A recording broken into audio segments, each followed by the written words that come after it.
नमस्कार दोस्तों, बहुत बहुत स्वागत है आप सभी का आपके अपने इस YouTube चैनल विजिटेरिया में। दोस्तों मैं हूं एडवोकेट मंजीत त्रिपाठी। दोस्तों आज के इस वीडियो में हम आपको बताएंगे, बहुत सारे लोगों की ये समस्या है कि उनके पास पैसा नहीं है, सेटलमेंट करने तक का भी पैसा नहीं है, उनके ऊपर कर्ज ज़्यादा हो गए हैं, उन्होंने पर्सनल लोन बहुत सारे उठा लिए हैं, क्रेडिट कार्ड से भी पैसा उठा लिया है और उस पैसे को उन्होंने शेयर मार्केट में इन्वेस्ट कर लिया है।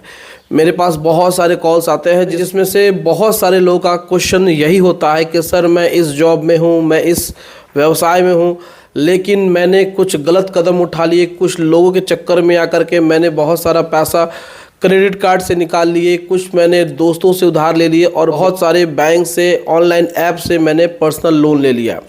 लेकिन अब हमारी जो कंडीशन है वो पेमेंट करने की नहीं है, क्योंकि हमारी जो भी सैलरी आती है वह बहुत कम है और ईएमआई बहुत ज़्यादा है। कहने का मतलब है कि अगर हमारी सैलरी 80,000 है लेकिन हमारी जो ईएमआई है, हमारी जो देनदारी है वो 2.5 लाख के ऊपर है। तो ऐसे सिचुएशन में हम क्या करें, हम किस तरीके से अपना लोन पे कर पाएँ, हम किस तरीके से इस कर्ज के जाल से मुक्त हो पाएँ, क्योंकि अब हमें कुछ भी समझ में नहीं आ रहा है और हमारे दिमाग में सिर्फ एक ही बात चल रही है कि हम कुछ ऐसा कर लें कि हमारे न रहने पे हमारे परिवार वालों को बैंक परेशान न करे। तो इसका सलूशन क्या है, किस प्रकार से हम ऐसे सिचुएशन से निकल सकते हैं, हमको गाइड करिए। तो दोस्तों सबसे पहले तो हम आपको बता देते हैं कि आपके ऊपर कितना भी कर्ज हो जाए, कितनी भी मुश्किल हो जाए, आप इस प्रकार से गलत स्टेप उठाने के लिए मत सोचिए, क्योंकि आपने नहीं सोचा है लोन लेते समय और आपने अपने फैमिली के बारे में नहीं सोचा है, तो अब आप इस तरीके से केवल अपने बारे में नहीं सोच सकते हैं। गलत कदम उठाने से कोई भी फ़ायदा नहीं होगा। ऐसा नहीं है कि आपके नहीं रहने पे बैंक आपके घर वालों को परेशान नहीं करेगा। तो आपको सॉल्यूशन ढूंढना है। देखिए इसका क्या सॉल्यूशन है। कुछ लोग तो ये भी कहते हैं कि सर हम अपने आप को बैंकरप्सी घोषित कर देंगे, इंसॉल्वेंसी कर देंगे कि हम बैंकरप्ट हो गए हैं, हमारे पास कुछ भी नहीं है। तो क्या ये रास्ता है? तो देखिए ये भी एक रास्ता नहीं है कि आप बैंकरप्सी अपने आप को साबित कर पाए। तो इसका सॉल्यूशन क्या है? तो देखिए सर, इसका सॉल्यूशन यही है कि बहुत सारे ऐसे जो लोन्स आपके हैं जो कि बैंकों से हैं, ऐप से नहीं हैं। तो जो बड़े बड़े लोन्स हैं जो कि 5 लाख के ऊपर के हैं या 10 लाख के ऊपर के हैं, तो आप कोशिश करिए कि ऐसे लोन को 2 से 3 साल का मोरेटोरियम पीरियड बैंक से अप्लाई कर लीजिए। देखिए बैंक पहली दफ़ा में तो नहीं मानेगा, लेकिन कहीं ना कहीं आपको अपना काम निकालना है तो बैंक से लगातार कांटेक्ट करना पड़ेगा। आपको मैनेजर से, रीजनल मैनेजर से आपको मेल करने पड़ेंगे, साथ ही साथ आप जाकर के उनके ऑफिस में भी आपको विजिट करना होगा और इसमें 2 से 3 साल का मोरेटोरियम पीरियड आपको लेना होगा।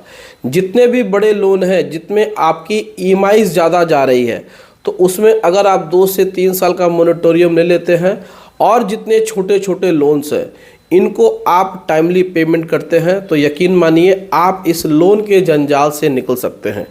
दूसरा ये है कि इसमें जो भी आपने पर्सनल लोगों से लोन लिया हुआ है, मान के चलिए अपने दोस्तों से या फिर अपने रिश्तेदारों से या फिर कुछ ऐसे लोगों से जो कि पर्सनल है और वो आपको पेनाल्टी नहीं लगाएंगे, कुछ लोग ऐसे भी होते हैं, तो आप उनसे भी बैठ करके इत्मीनान से बातचीत कर लीजिए। उनके साथ एक एग्रीमेंट साइन कर लीजिए कि भाई हमें 2 से 3 साल का आप समय दे दीजिए, अभी हमारी हालत ठीक नहीं है, सिचुएशन ठीक नहीं है, आने वाले 2 से 3 सालों में हम आपका पैसा इस तरीके से दे देंगे, हम आपके साथ ऐसा एग्रीमेंट करते हैं।